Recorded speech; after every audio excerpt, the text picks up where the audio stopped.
Boa tarde, pessoal. Vamos então iniciar o nosso 5º encontro da Mielo. Hoje aqui no CCBB, Centro Cultural Banco do Brasil, com um piquenique e hoje representado só pelas meninas do grupo. Os nossos meninos fugiram de nós, eu acho, não gostaram do piquenique, acho que eles não querem engordar. Bom, a gente vai começar o debate agora e vamos dar continuidade àquele debate que tivemos no 4º encontro, onde a gente falamos o que é a Mielo, explicamos um pouquinho e depois falamos sobre a personalidade do Mielo. Então foi aí que nós paramos no último debate, foi falando sobre a nossa personalidade. Somos complicados, já sabemos, somos todos diferentes, embora com a mesma deficiência. Então acho que é um debate bem enriquecedor, tanto para os Mielo quanto para os pais. Hoje temos a Catiane aqui representando nossos pais e a Mercinha vindo primeira vez no nosso encontro. E é um tema que a gente não vai conseguir acabar ele, porque não se acaba. A personalidade da gente é algo que vai mudando de acordo com as circunstâncias da vida, mas vamos tentar entender um pouquinho como que o Mielo pensa e age. Vocês vão lembrar que da outra vez a gente comentou que a teoria que a gente usou de base para essa discussão é a teoria dos dilemas, né? Cada fase da vida é pautada em cima de um dilema. Não que esse dilema suma no resto das outras fases da vida, mas ele acaba sendo central em uma determinada fase. Agora a gente vai entrar na fase adulta. A gente passou muito pela infância, adolescência, agora vamos entrar na fase adulta. É onde nós estamos. Nós vamos, pelo menos a maioria do nosso grupo agora está na fase adulta, né? Vamos entrar nessa fase. Então hoje a gente vai falar um pouquinho sobre identidade versus confusão de identidade. Estabelecimento do limite entre o eu e o grupo. Solidificação da identidade pessoal. Quando a gente está entrando um pouco mais na idade adulta, 19, 20 anos, a gente está saindo da adolescência, a gente quer se impor. E aí, como é que fica? A gente vai seguir o grupo ou a gente vai seguir nossa própria consciência? A gente vai pelo que a família pensa ou pelo que a gente pensa? Achar esse equilíbrio é a fase que a gente está tentando fazer isso. E como se impor, né, diante de algumas circunstâncias? Nós que somos deficientes, a gente passa muito por isso, né? O que as pessoas pensam e o que a gente pensa, o que outras pessoas querem e o que a gente quer. Ainda mais aquelas pessoas que precisam de mais apoio, de mais ajuda, de mais cuidado. Aí é que esse dilema acaba sendo mais presente. Ou a gente precisa desse apoio, ou a gente precisa desse apoio ou a gente se apoia por uma questão de comodidade? Porque no momento que você tem um problema eu digo com a sociedade, e você coloca, você tenta dizer, você briga na rua, hipoteticamente. Você passa uma situação de constrangimento na rua. E aí você, ao invés de você botar a sua ideia, você chama a sua mãe. Então assim, é porque a gente não consegue ter o impulso ou porque a gente já está acostumado a chamar a mãe para tudo? Pode ser. Ou a gente às vezes até quer brigar, mas a gente sabe que o pai e a mãe vão achar que aquilo ali não é devido, e aí a gente chama eles que aí eles resolvem. Aí eu não fico na dúvida, eles que resolvem, né? É a hora da gente achar esse equilíbrio. É porque a gente também não pode excluir os outros da nossa vida. Só eu sou uma ilha, ninguém mais conta. Não conseguimos viver sozinhos, né? É uma sociedade. Ninguém consegue. Ser humano é um ser social, ninguém consegue viver sozinho. Cada um precisa um do outro, né? Exatamente. Exatamente. Nem todos pensam igual, nem todos tiveram uma criação igual. Uma vez eu vi uma fábula, um conto, que eu acho muito interessante quando falo com essa história de família. É a história do porco-espinho, alguém já ouviu? Que o porco-espinho, ele vive os originais, né, os antepassados, viviam numa região muito fria. E aí viviam em grupo, só que viviam se espinhando. Aí começaram a viver sozinhos, morreram de frio. Quer dizer, tem que achar um limite entre se espinhar e se esquentar. Né? Tem que achar uma distância limite, uma distância que nem se machuque tanto e nem fique sozinho. Legal. Ou seja, cada um precisou da ajuda do outro, né? Pra se aquecer, não adianta se botar ao mesmo tempo, se ficar perto demais, né? Aquela coisa de simbiose, Entre duas pessoas acaba que uma se machuca. Ou as duas. Você já teve alguma experiência assim na faculdade? Pra ti tá sendo tudo muito novo? Por enquanto eu ainda tô habituando ainda, conhecendo outras pessoas, convivendo com pessoas com mais idade. E essa experiência para mim está sendo muito boa, muito mesmo, porque eu não posso conhecer só simplesmente o pessoal da igreja, o pessoal do Sara, ou nós aqui do grupo, né, também. Então eu estou conhecendo outras pessoas, estou convivendo com outras pessoas, tem vários, cada um tem a sua maneira de pensar, mas a gente não tem aquele conflito, sabe? Todo mundo se respeita. Sim, cada um tem a sua maneira de pensar, mas fica para você, e você respeita a opinião daquelas outras pessoas. Então isso faz com que a minha turma, né, lá, o meu curso, a gente não tem um conflito maior, né? Porque a gente está ali unido sempre pro que cada um precisar. Sempre. Alguma coisa? Não, é o mesmo pensamento, sim, né? Também eu convivo na faculdade também, na faculdade, na igreja. E como a Márcia falou, acho que cada um tem que respeitar o seu espaço, né? E assim, graças a Deus eu fui muito bem recebida na faculdade também. Cada um, os colegas me ajudam no que eu preciso, entendeu? Tem uma união ali na sala, na turma. Os professores também ajudam muito. Graças a Deus eu fui abençoada assim com a turma, com os professores. Mas porque você também se abriu para ser respeitado, claro, para ser aceita, né? Não adianta a gente, como você falou, não adianta a gente esperar do outro. A gente tem que se abrir para aquela... E se colocar, né? E se colocar. Se chegasse lá na faculdade, ficasse no cantinho sozinho, ou não querendo amizade, fica muito mais difícil, né? Verdade, muito difícil. Tem lá um lugar pra... Porque ali, o que eu achei mais incrível no meu primeiro dia de aula ali na faculdade, foi assim, que geralmente, né, primeiro dia de aula, assim, na conferência, tanto no ensino fundamental como no ensino médio, no primeiro dia de aula, cada um fica ali no seu cantinho, lá quietinho, tudo assim, conversa com um, com o outro, mas sempre ali resguardado. E já no meu primeiro dia de aula na faculdade, não, já tinha grupinho, sabe? Pra conseguir interagir já. Já conseguiram interagir. Mesmo que tendo grupinhos ali, mas aquele grupinho conversa com o outro grupo conversa com esse. Então a gente sempre está ali unido. É legal. Uma coisa que eu notei nessa época de faculdade, eu não sei se a experiência de vocês na faculdade de vocês está sendo parecida, foi a questão da autonomia que a gente ganha. Porque na época de segundo grau, por exemplo, uma prova. Olha, vamos ter prova de geografia, estudem da página 10 à página 15, que a prova vai ser em cima dessas páginas. Na faculdade, a prova vai ser de geografia. Ponto. Agora é com vocês. A partir daí, eu tenho que ter consciência de quais são as minhas necessidades para correr atrás. Então, isso aí. E de ter essa interação com o resto da turma para que um apoie o outro. Eu brincava com os meus colegas que a gente no primeiro semestre a gente já tinha estágio, era eu. Porque a gente tinha que subir e descer a escada e eles me subiam e me desciam. Então, o estágio mesmo é só no quarto semestre, mas eles já começaram no primeiro, era um top.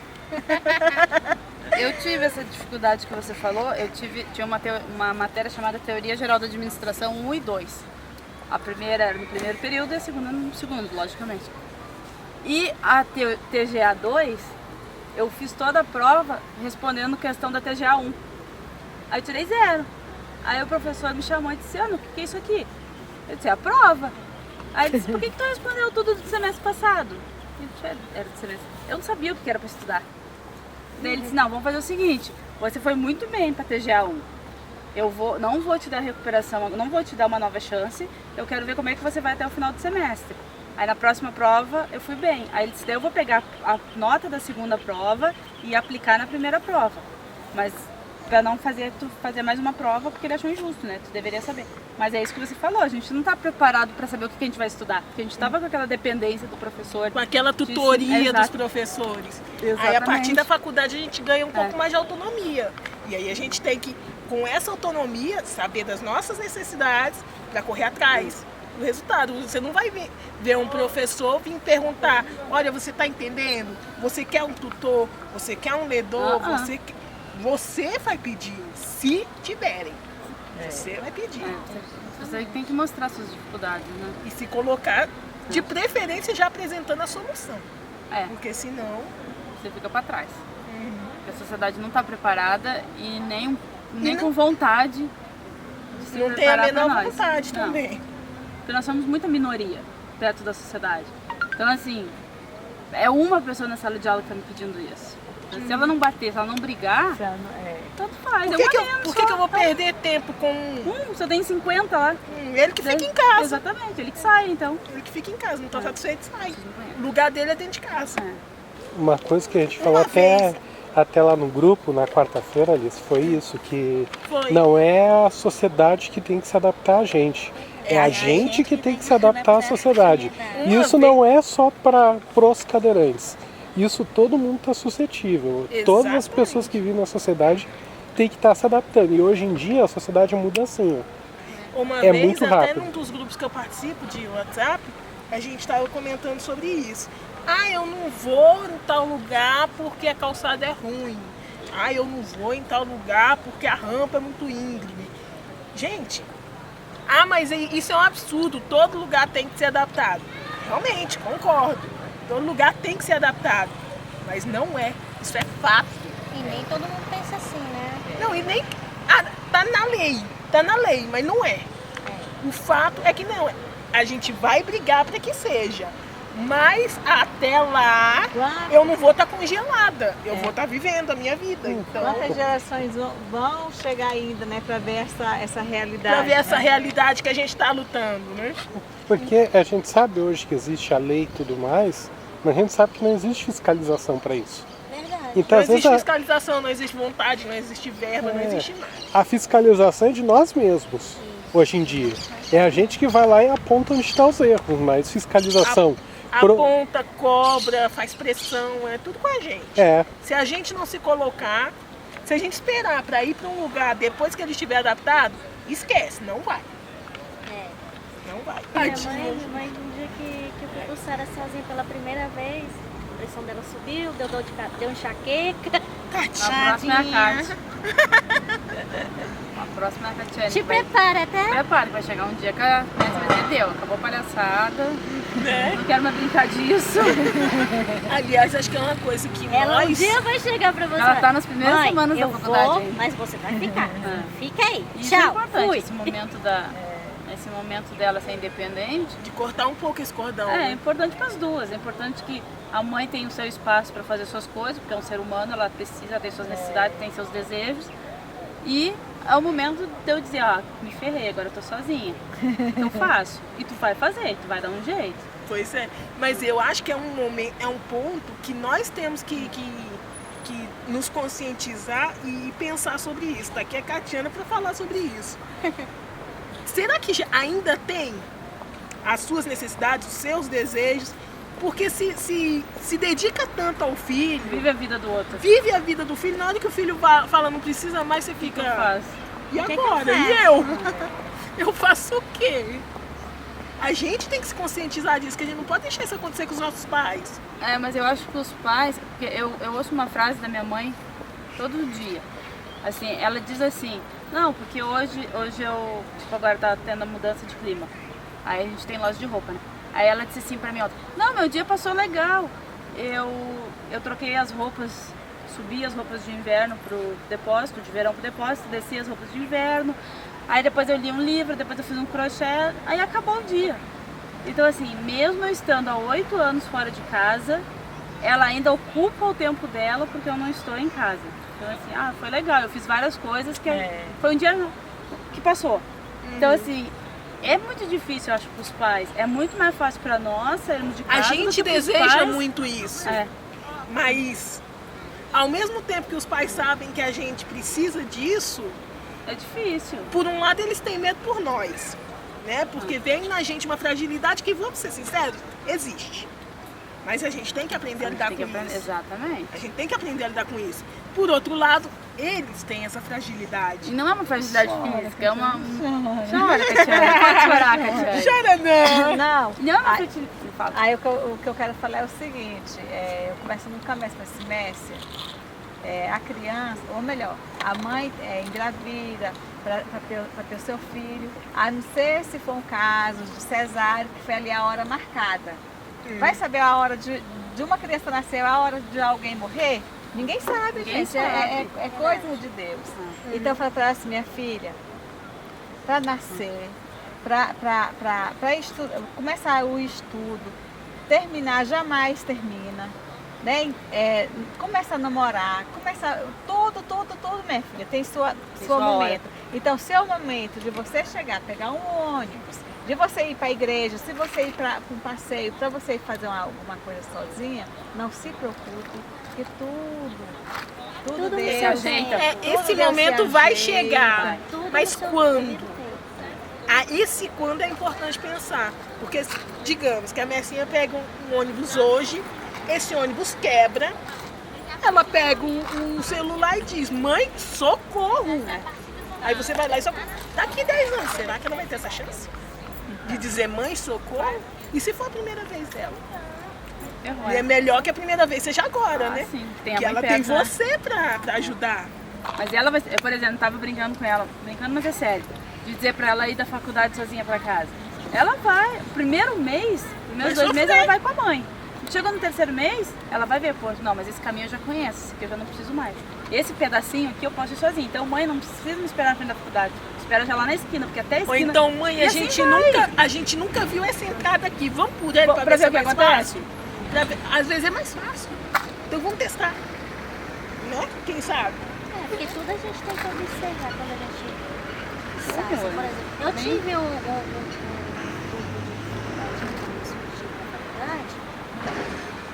que como meu pai me buscava, hoje meu pai não vai me buscar mais. Muitas das vezes me levava também. Então aí eu fui decorando o caminho da faculdade. A gente tem esse problema também, né? Eu morro com esse problema. Então, esse é um problema bem legal de falar na fui marcando cada lugar que eu Mas se tu dobrar outra rua, tu já não volta mais. Sabe? Até que... Tem que pensar, parar, refletir. Gente do céu, eu não posso falar sobre isso, não. Eu já me perdi na cidade que tem uma rua. Eu me perdi ali pra sair do banheiro agora, não precisa muito. Não sei por que eu dobrei pro lado. Cara, eu vi, o banheiro é aqui. Aí beleza, aí eu entrei pela direita e fui no banheiro. Quando eu saí, eu disse, vou ir pela esquerda, que é mais perto.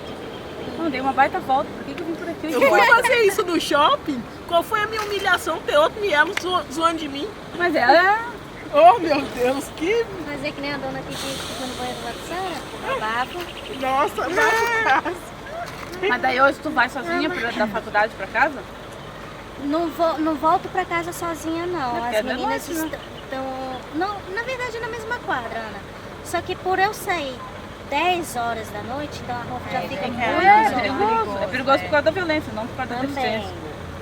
Sabe que é não isso é questão do deslocamento, é questão do perigo de andar... Da sociedade, de andar juntos, de todos se protegerem. E também, assim, as meninas lá da faculdade já não deixam de sair sozinhas. Elas sempre tem uma carona. Fizeram até uma escalazinha lá na sala. Que linda! Eu tinha da mochila. Os meninos brigavam pra descer, porque eu descia 5 minutos mais cedo, que eu estudava no 2º andar. Aí, pra não me machucar, o pastor disse que era pra descer mais cedo. Aí os meninos faziam uma escala pra levar a mochila. Você acha que era por quê, besta? Era pra descer 5 minutos mais cedo? Claro, não era por causa de mim, lógico. Porque a Mércia começou a faculdade agora. E assim, a Catiane vive 24 horas pela Mércia. Aí a pergunta que eu tinha feito era agora, como que você se sentiu meio turno sem a Mércia? Porque deve ser algo fora da realidade, né? Pra alguém que 24 horas, e a gente, por mais que a gente seja um filho como outro, a gente requer cuidados, não adianta. Faz parte Acaba do nosso que esse instinto. cuidado todo fica naturalizado. Fica do deficiente. É que nem eu tava dizendo assim, a minha mãe, eu tô 8 anos fora de casa. Aí a minha mãe, todo dia, você liga pra ela, você pergunta, ei mãe, como é que foi seu dia? Como é que foi o dia? Ah, foi bom, hoje passou bom. Daí eu arrumei a loja, ela conta, aí acabou. Tipo assim, eu consegui preencher meu dia. Eu arrumei a loja, eu fui na manicure. Então você vê ainda, por mais que ela nunca disse que estava sentindo falta, eles precisam viver eu preciso. também. Tá, eu preenchi meu dia, porque você não tava. Porque se você tivesse, eu ia ficar à sua disposição.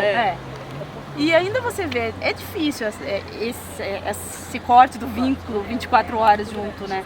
E aí, uma coisa que a gente até comentou aqui, eu queria até que vocês dissessem alguma coisa sobre isso.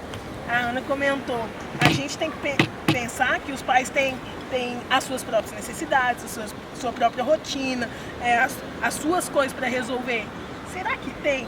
Chega um determinado momento que o cuidado com um filho que tem alguma necessidade especial, fica tão intrincado, fica uma relação tão simbiótica, que o filho sou eu sou o filho. Né? Não tem mais eu. As minhas coisas são as do filho. Não tem mais as minhas coisas. Filho, né? E aí o filho diz, mãe, tchau. De repente. E aí? Pronto, desabei. Não tem mais. E agora? Como é que fica? Como é que faz? Vocês viveram alguma coisa nesse sentido? Olha, eu tenho até uma expressão, síndrome do ninho vazio. Né? É isso aí. Eu tive a primeira filha com a gente deve ser muito mais forte. E deve ser. Com certeza. Meu Deus do céu. Mas logo a Isabela estará a partir. Ou não sei. A Isabela não fica muito tempo, As minhas partiram e voltaram. Voltaram? Voltaram. Na verdade, elas voltam. Elas sentiram o ninho. Elas queriam o ninho quentinho da mamãe, lava minha roupa. Eu deixei uma roupa ali em cima da máquina. Ai, mãe, tem comida aí hoje? Fez almoço? Eu vou almoçar aí hoje. Amanhã também, depois também. Depois também? Eu vou almoçar todo dia. Você pode dançar o disponível, então, do síndrome do ninho quentinho. É o outro lado. É o outro lado, né? Mas aí, sendo objetiva, não sendo prolixa, né? Eu vou responder a pergunta que ela fez. Eu tive a experiência da Lívia sair. Foi o primeiro, arrancou, né? Não sei se vocês são filhas únicas. Eu sou. Eu sou assim. Vou dar um colinho pra sua mamãe. Cadê ela? Fala pra ela. Pode chorar. Digamos assim que eu virei por livre e espontânea pressão, porque eu sou a caçula e meus irmãos todos se casaram e só ficou Só eu. ficou você, a filha única agora. Mas então, aí teve a experiência dela sair, teve a experiência da segunda irmã, e aí a segunda irmã, gente, a Bela já falou da irmã dela? 23. Só uma que é veterinária. Tem 23, E da outra? A Lívia é mais velha com... Vai fazer 32 esse ano. Nossa, você tem filho de 30 anos. 32? Vai fazer. Vai fazer 32. Calma. Então, Tá, mas já falei, fez vai 30. fazer 32.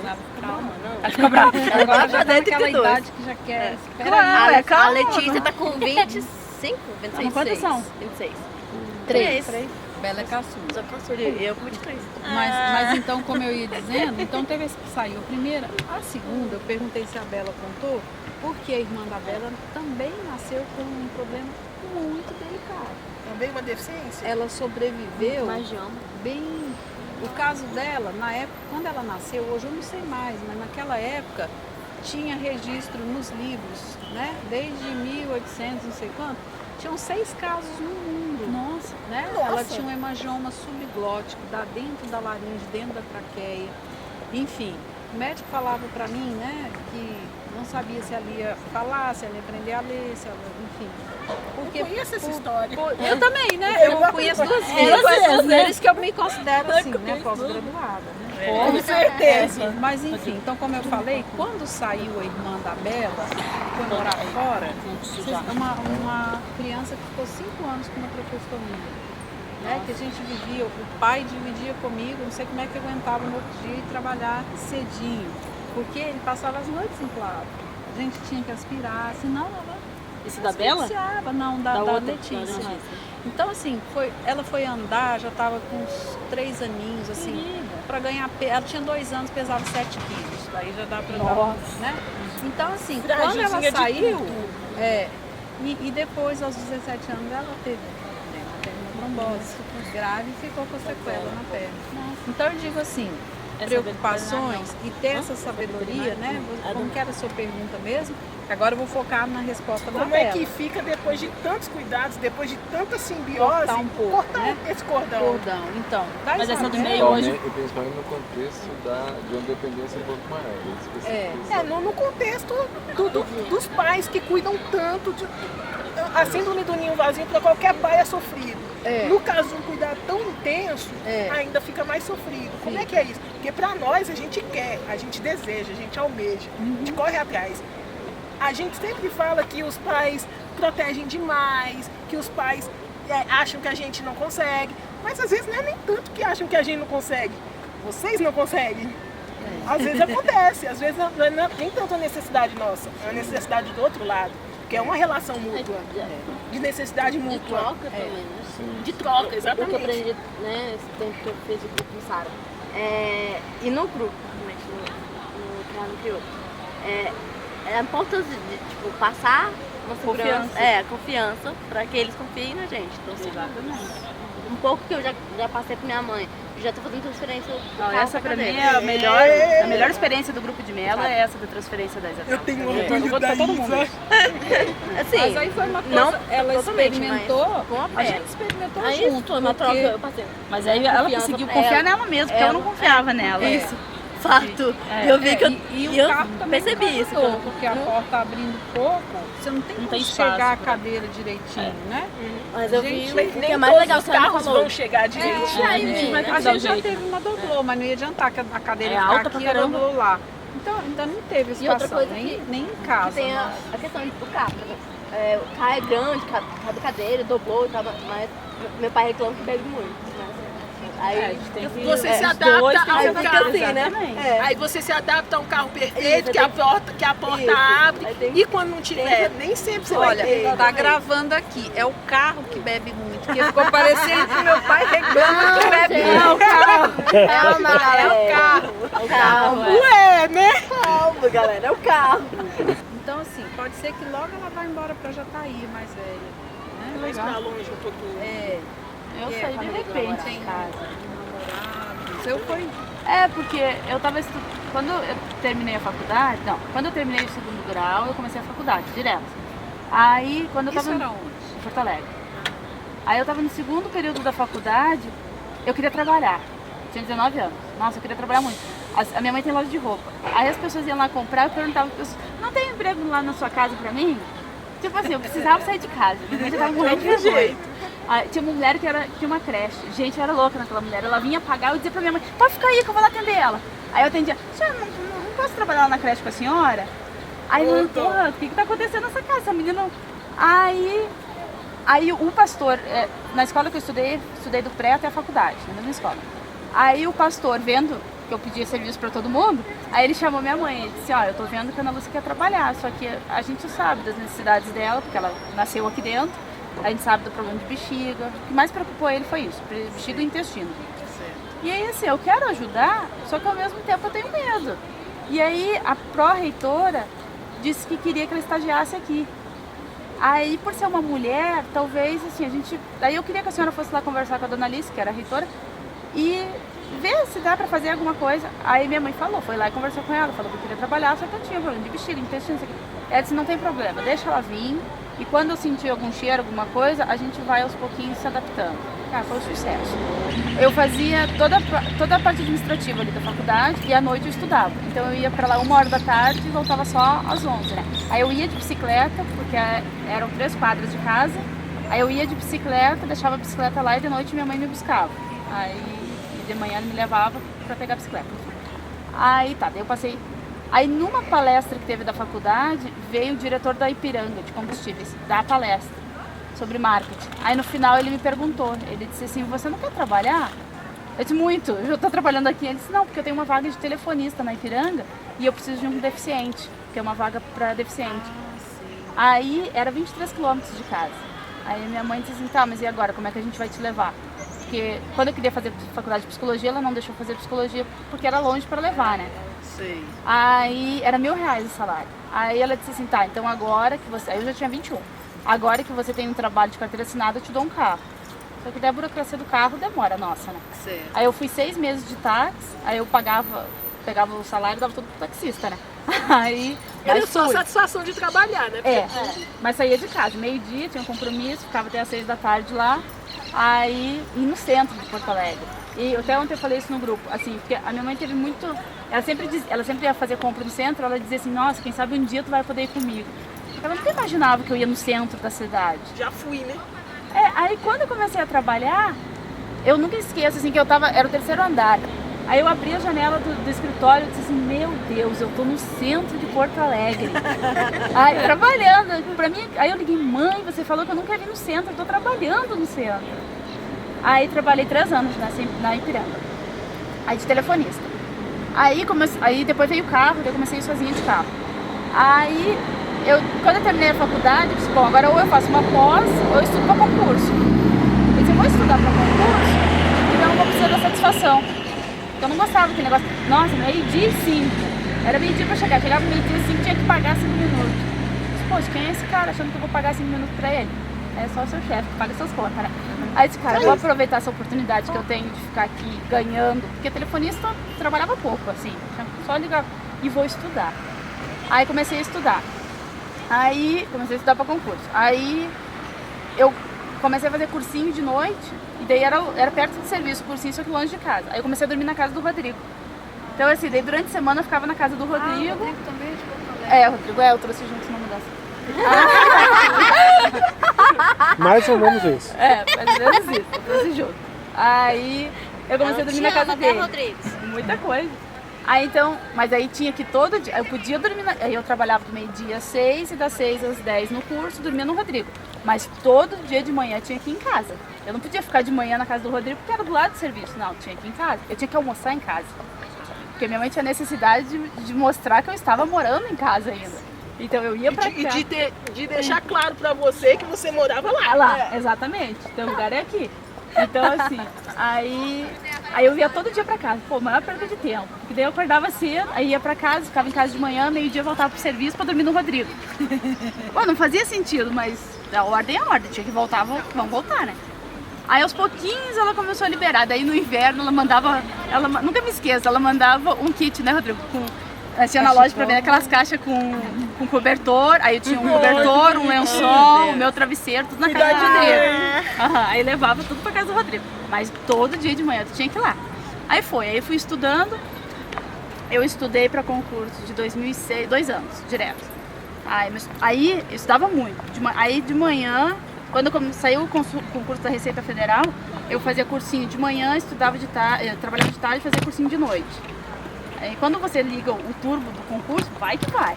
Aí começa a passar, tu começa a ver que dá resultado. É aquela coisa que eu falo, o mielo, ele precisa de motivação, ele precisa de desafio. Tu precisa empurrar, porque se tu não empurrar, não vai. E assim, eu via que eu tava passando, se eu passei na prefeitura, eu posso passar no estado. Se eu passei no estado, eu posso passar na federal. E eu ia. Aí comecei a estudar. Aí Porto Alegre já virou rotina, né? Tipo assim, minha filha pode ir pra centro. Aí passei, aí não sabia, aí eu tinha passado no concurso da Petrobras e no INSS. Aí quando eu passei no INSS, eu disse pro Rodrigo, vamos noivar, porque eu acho que agora a gente vai ter dinheiro pra casar. Porque assim, o Rodrigo veio de uma família pobre, a gente também não... Aí eu disse, não, vamos noivar, a gente noivou sozinho, só eu e ele, porque eu tinha vergonha de dizer pra minha mãe que eu era noiva. Meu Deus! Só nós dois. Uma coisa bem íntima. Fomos pra Gramado, de manhã eu disse pra mãe, vou passar o final de semana. Aí ela não deixava o Rodrigo dormir lá, mas deixava eu viajar com o Rodrigo. Uns troços assim meio sem sentido. Qual sentido? Não sei. Mas assim, ela deixou, eu fui pra Gramado, passar o final de semana com ele de boa. Agora, dormir lá em casa, não podia nem deitar nos nada, ele tinha que ficar sentadinho, assim, ereto. Não podia deitar, não podia fazer assim, nada, era padrão, folgar dentro de casa, não dava, não podia nada. Aí fomos, aí noivamos, aí quando eu voltei eu liguei pra ela, disse, e agora, como é que eu vou aparecer com essa aliança em casa? Aí eu disse, mãe, é porque o Rodrigo tá te chamando pra almoçar, você e a mãe dele. Eu disse, mas hoje é dia de semana. Tá, mas é porque a gente noivou. Oi? Ela ficou meio assim. Que susto! Aí depois que passou um tempinho, aí eu tava trabalhando, ela me ligou. Ana Lúcia, chegou um telegrama aqui pra você da Petrobras. Aí eu disse, lê pra mim. Aí ele falava, né, você foi aprovado, não sei o quê. Você tem que se apresentar em 15 dias no Rio de Janeiro. Foi dia 1º, dia 15 tinha que estar no Rio. Aí eu disse, meu Deus, peraí, como assim no Rio de Janeiro? Aí eu disse, caraca, um mês no Rio de Janeiro sozinha, tudo que eu precisava. Aí foi aquela convocação que não foi só uma convocação, foi a convocação com as passagens. Veio a passagem, venha. Veio a passagem de ida e veio o hotel. Aqui ainda, por quê? Porque assim. Aí eu fui no meu chefe, daí eu deixei a telefonia, nunca tinha deixado a telefonia sozinha, deixei, eu fui lá e disse, olha só, minha mãe tá dizendo que veio um telegrama. Eu vou pra casa agora olhar, mas provavelmente eu vou ter que sair, daí o senhor já vai se organizando. Eu não sabia nem o que era. Eu achava que era Porto Alegre, porque eu tinha passado na Liquigás. Aí eu disse, não, certo, tu vai fazer o curso de formação no Rio e volta pra cá, né? Aí eu fui pra casa, peguei aquele telegrama, liguei pra lá, liguei lá pro Rio perguntar, aí ela me disse assim, você traz uma roupa de festa, tá? Eu disse, ué, roupa de festa? Passei no concurso. Mas sabe, tu não tem mínima noção. Aí minha mãe disse assim, mas você vai? Não, você vai sozinha ou você quer que eu vá? Eu disse, mãe, 30 dias no Rio, o que eu vou querer com você lá? Pelo amor de Deus. Ah, pra mim era só 30 dias. Aí o Rodrigo ainda pergunta, tu vai? Eu disse, claro que eu vou, imagina.